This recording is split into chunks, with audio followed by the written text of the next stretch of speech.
Radiante y ni un centímetro más delgado, Kim Jong-un luce muy bien mientras inaugura una nueva planta de fertilizantes. La ceremonia de este 1 de mayo marca la primera aparición en público del líder norcoreano en 3 semanas. A su lado, su hermana Kim Yo-jong, la potencial heredera en caso de que Kim Jong-un no esté, así como el ex primer ministro Park Bong-gyu. Las noticias en la prensa estatal parecen poner fin a una rampante especulación de que Kim podría estar gravemente enfermo o incluso muerto. Los rumores comenzaron cuando brilló por su ausencia en la ceremonia del 14 de abril que conmemoró el natalicio de su abuelo, un evento de gran importancia en Corea del Norte, aunque oficiales en Estados Unidos y Corea del Sur ya los habían desestimado.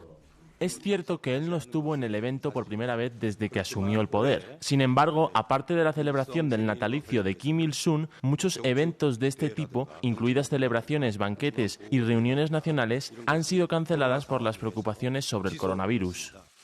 La semana pasada, imágenes satelitales que muestran el tren privado de Kim y sus botes de lujo cerca de la ciudad costera de Wonsan sugirieron que Kim Jong-un podría haber huido de Pyongyang debido al coronavirus. Aunque Corea del Norte ha reportado oficialmente 0 casos de la enfermedad, no es la primera vez que el líder ha esquivado por semanas la escena pública. En 2014 llamó la atención internacional cuando reapareció caminando con un bastón después de una pausa de 5 semanas.